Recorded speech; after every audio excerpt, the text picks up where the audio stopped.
नमस्कार दर्शकों, आज हम सुनेंगे धर्मराज जी महाराज का बहुत ही सुंदर व्रत कथा। बहुत पुरानी बात है।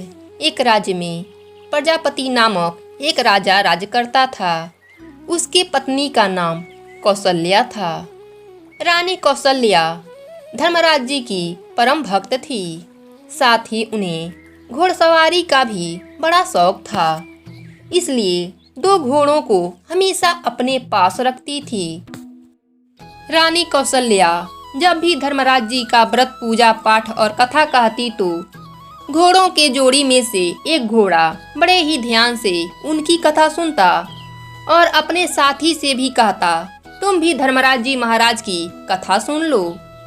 पर एक घोड़ा थोड़ा आलसी था। वह कहता, थोड़ा ही समय मिलता है सोने के लिए, इसमें भी हम कथा कहानी सुनेंगे तो सोएंगे कब।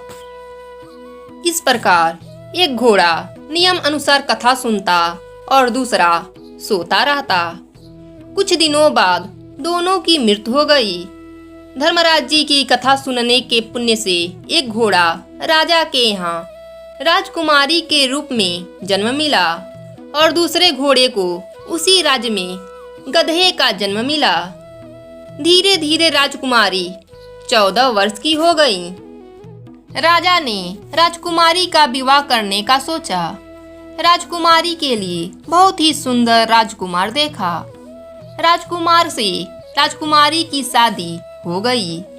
जब राजकुमारी विदा होने वाली थी, तब राजा ने कहा, बेटी बताओ तुम्हें क्या चाहिए, तुम्हें जो भी चाहिए वह मांग लो।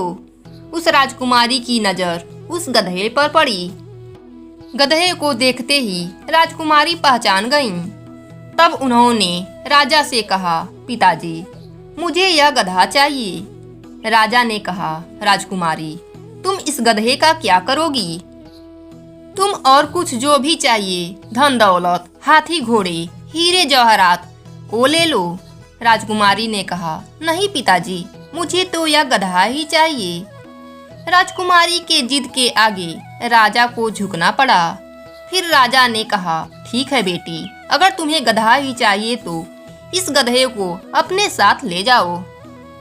राजा ने गधे को राजकुमारी के पालकी से बंधवा दिया और राजकुमारी के पालकी के साथ गधा भी राजकुमारी के ससुराल पहुंच गया।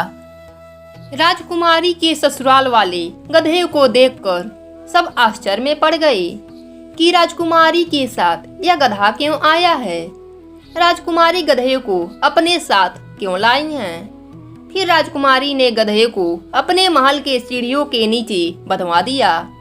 जब भी राजकुमारी सीढ़ियों से नीचे उतरती, तब वह गधा कहता, हे सुंदर राजकुमारी, मुझे पानी पिला दो। तब राजकुमारी कहती, तब मैंने कहा था कि धर्मराज जी महाराज की कथा सुन लो, तब तो तुमने सुनी नहीं, अब तुम्हें पानी चाहिए।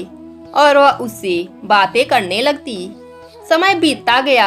एक बार जब राजकुमारी गधे से बातें कर रही थी तो उनकी जेठानियों ने उन्हें देख लिया। जेठानियां आपस में बातें करने लगी कि यह कौन है, ये जानवरों से बातें कैसे कर सकती है, यह कोई जादूगरनी है या फिर कोई जादू टोना जानती है।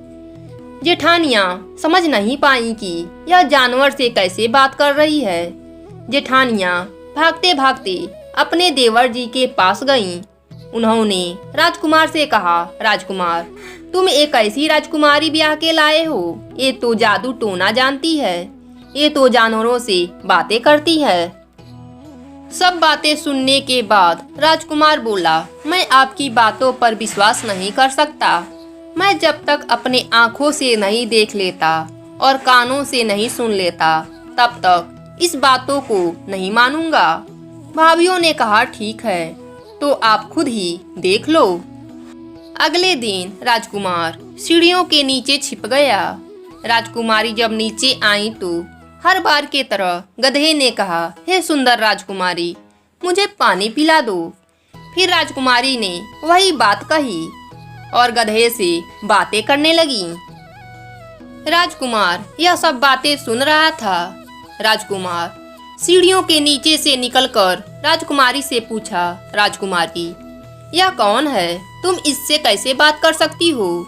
तुम जानवरों के साथ कैसे बात कर सकती हो? तब राजकुमारी ने अपने पिछले जन्म की सारी बात राजकुमार से बताई।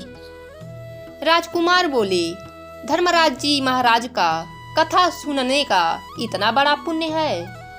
अब हम भी धर्मराज जी का व्रत, पूजा पाठ और कथा सुना करेंगे। राजकुमार ने अपने पूरे राज्य में यह घोषणा करा दी कि सारे लोग धर्मराज जी महाराज का व्रत, पूजा पाठ और कथा किया करेंगे। राजकुमार ने पुरोहितों को आदेश दिया कि इस गधे को नियम अनुसार व्रत और कथा सुनाया जाए। कुछ ही दिनों में गधे को इस योनि से मुक्ति मिली। धर्मराज जी महाराज की कृपा से गधे को मोक्ष मिला। राजकुमार के राज्य में धर्मराज जी की कृपा बरसने लगी। पूरे राज्य के लोगों को अन्य धन और निरोग काया मिल गया। हे धर्मराज जी महाराज, जैसे इन लोगों को अपनी असीम कृपा दी, उसी प्रकार इस कथा को सुनने वाले, कहने वाले और हुंकारा भरने वालों को भी देना। बोलिए धर्मराज जी महाराज की जय।